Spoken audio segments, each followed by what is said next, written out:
السلام علیکم، میں ہوں زاہد علی خان۔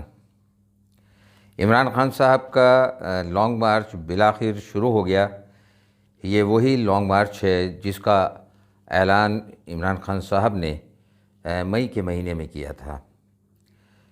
25 مئی کو وہ اسلام آباد آئے اور اس وقت انہوں نے اپنا احتجاج باوجود جو ہے وہ کال آف کیا اور کہا کہ میں 6 دن کے بعد دوبارہ اعلان کروں گا، اور وہ 6 دن جو ہیں وہ اکتوبر میں آ کر پورے ہوئے، اور 28 اکتوبر کو یہ مارچ جو ہے وہ دوبارہ شروع ہوا ہے۔ اس مارچ کو انہوں نے حقیقی آزادی مارچ کا نام دیا ہے۔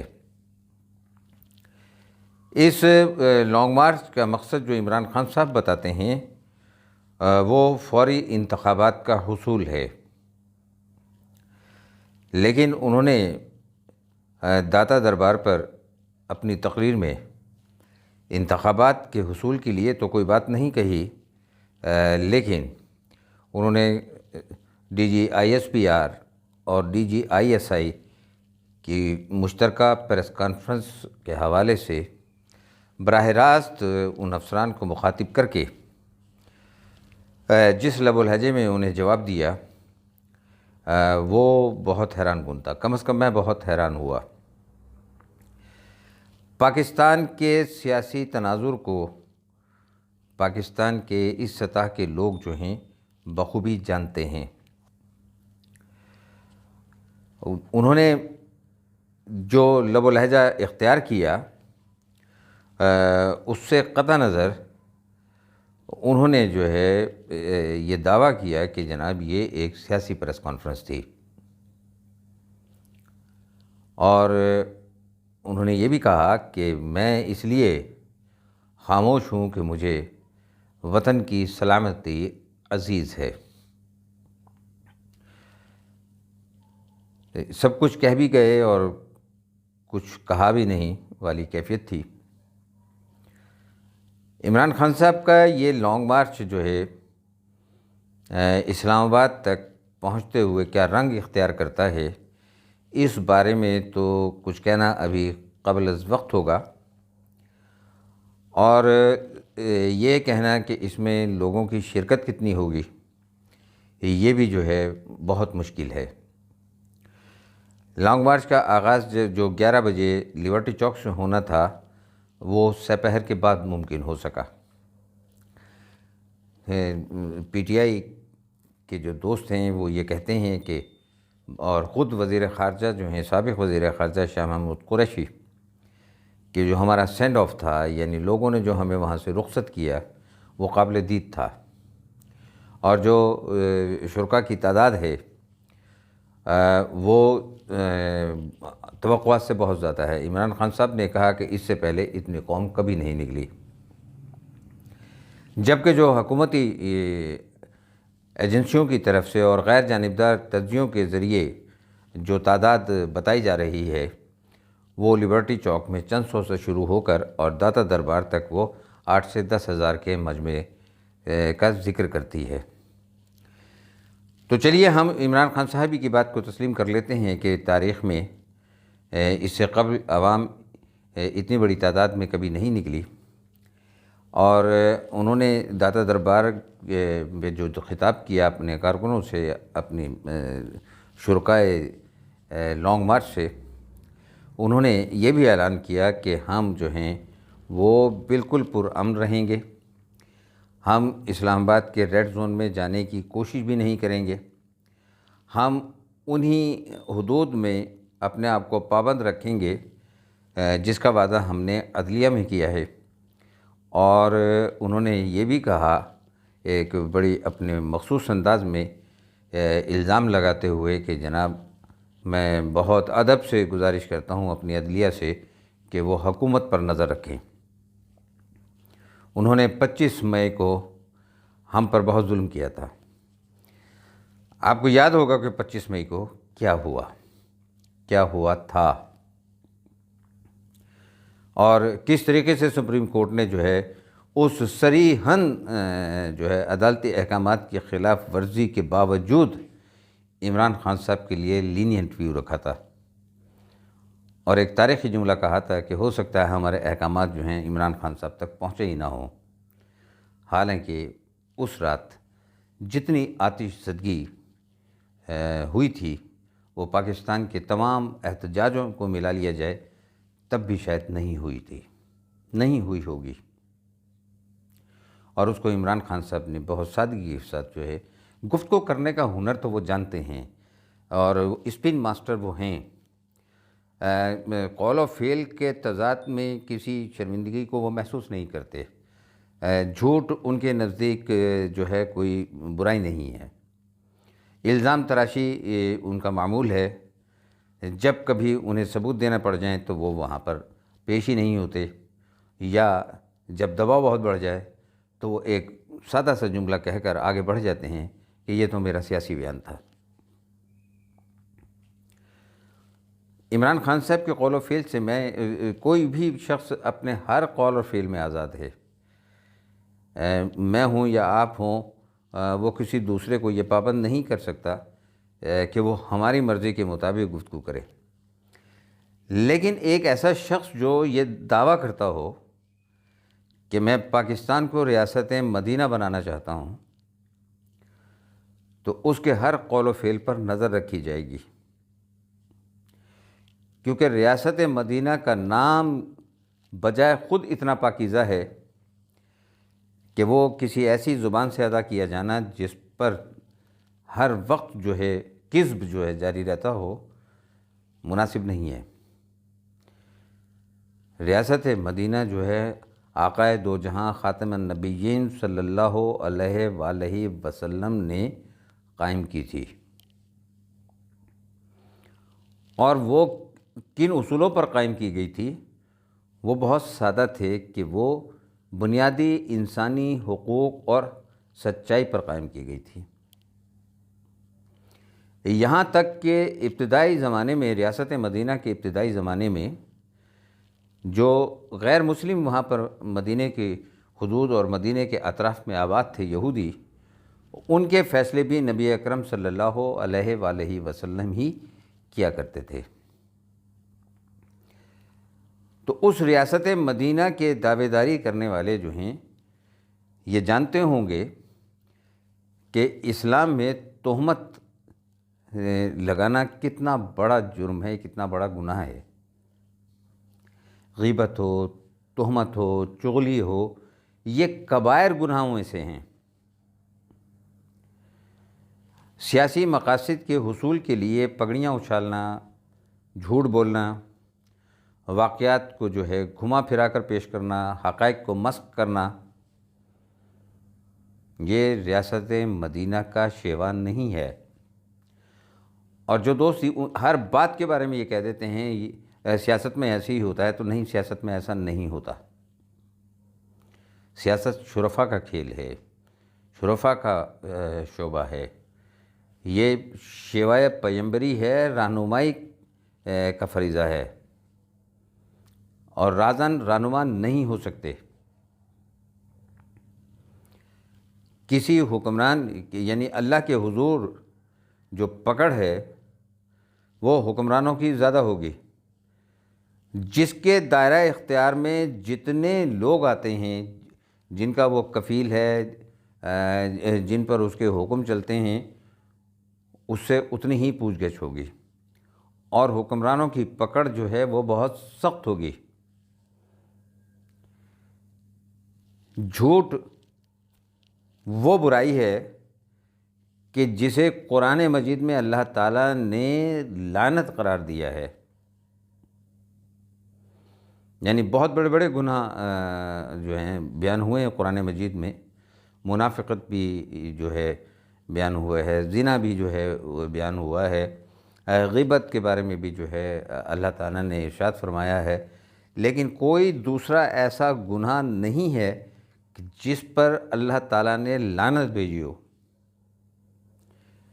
واحد جھوٹ ایک ایسا فعل ہے جسے اللہ تعالیٰ نے ناپسندیدہ ترین قرار دیتے ہوئے جھوٹے پر از خود لعنت بھیجی ہے، اور جس پر اللہ لعنت کر رہا ہو، اللہ کے فرشتے لعنت کر رہے ہوں، لعنت کرنے والے لعنت کر رہے ہوں، اسے دنیا میں کون عزت دار کہے گا، یا اسے دنیا میں عزت مل کیسے سکتی ہے؟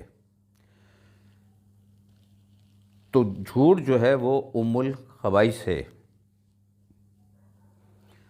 بہرحال میں کسی اور طرف گفتگو کا رخ مڑ گیا، کیونکہ بہت ساری باتیں ایسی ہیں جو کرنے کو دل بھی کرتا ہے، لیکن میں کرنا بھی نہیں چاہتا۔ اب عمران خان صاحب نے جو باتیں کہی ہیں کہ وہ پرامن رہیں گے، وہ ان حدود تک اپنے آپ کو محدود رکھیں گے جس کا انہوں نے وعدہ کیا ہے، ریڈ زون میں داخل نہیں ہوں گے، اور ان کا ایک ہی مطالبہ ہے کہ حکومت جو ہے فوری طور پر بروقت اور انتخابات کی تاریخ کا اعلان کر دے۔ اب انہوں نے اس لانگ مارچ کا آغاز جو ہے وہ براہ راست فوج کے 2 افسران کی پریس کانفرنس کا جواب دے کر کیا ہے، جس کا لانگ مارچ سے کوئی تعلق نہیں تھا۔ فوج انتخابات ماضی میں کراتی رہی ہے یا ان کو مینوپولیٹ کرتی رہی ہے، اور ماضی کی جو باتیں ہیں ان کو ایک طرف رکھ کر ان کا جو اس وقت کا موقف ہے، جو انہوں نے کل پیش کیا، پرسوں پیش کیا، وہ 2 ٹوک تھا۔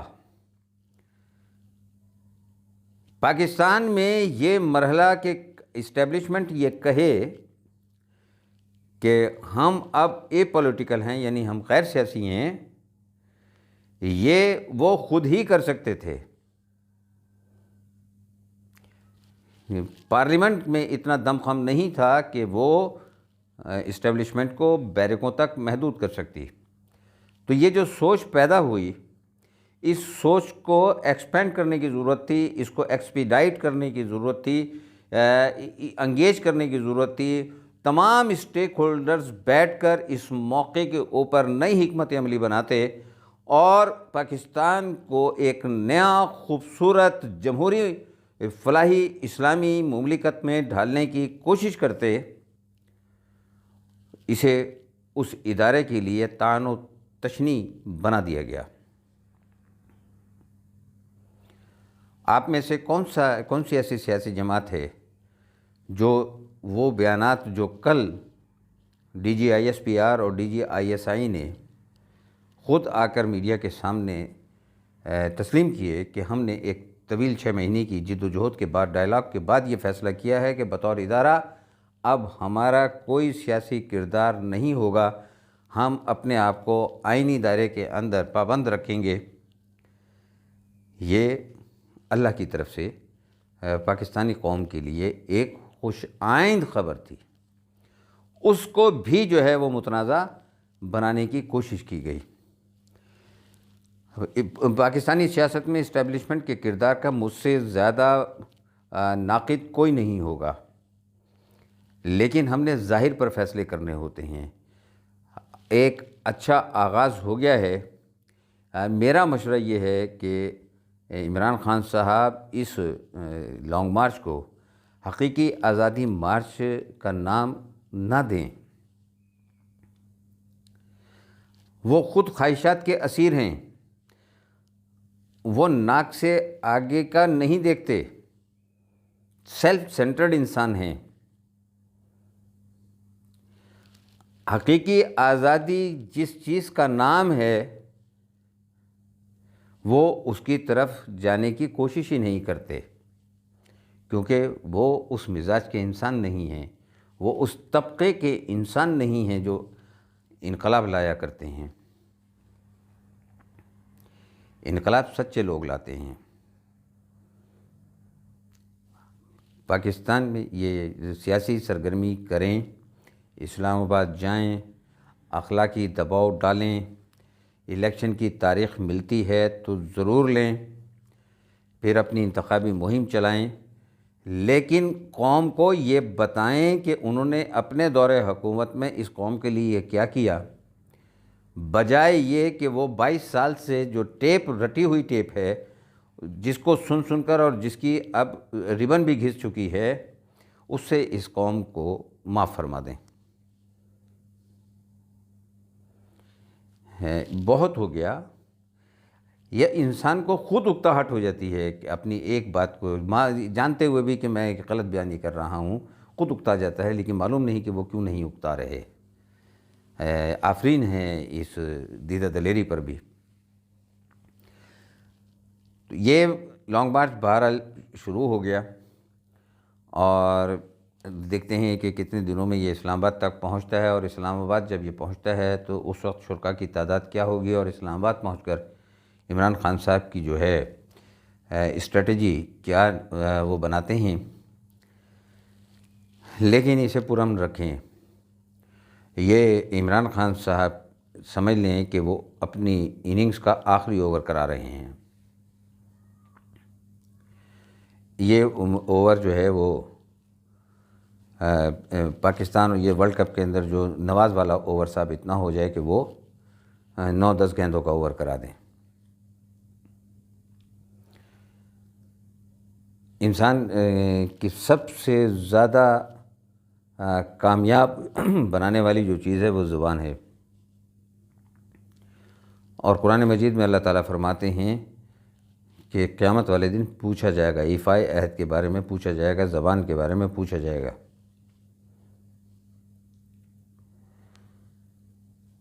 تو سچ جس چیز کی سب سے زیادہ کمی ہے پاکستان میں، اس کا آغاز عمران خان صاحب ہی کر لیں،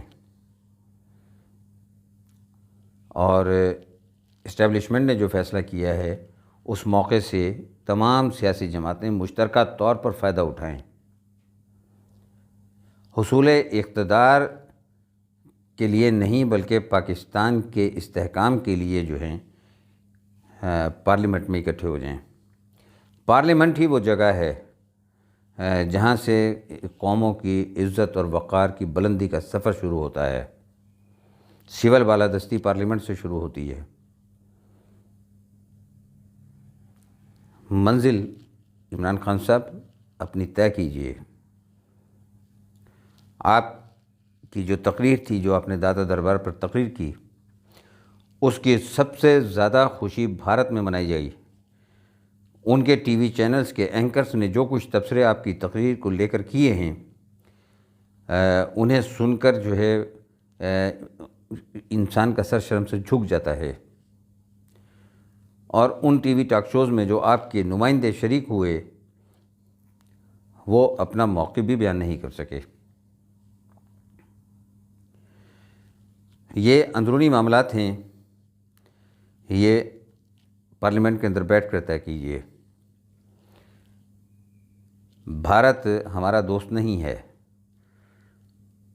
اسے یہ موقع مت دیں کہ اس کے اینکرز جو ہیں، سطحی اینکرز، وہ یہ کہیں کہ پاکستانی پریمیئر جو ایجنسی ہے اس کے بارے میں ہم سوچتے نہیں ہیں، ہماری خواہش ہے کہ ہم اس کو جو ہے جتنا نقصان پہنچا سکتے ہیں پہنچائیں، اور ہم اربوں خربوں روپے خرچ کر کے وہ کام نہیں کر سکے جو عمران خان صاحب نے کر دیا ہے۔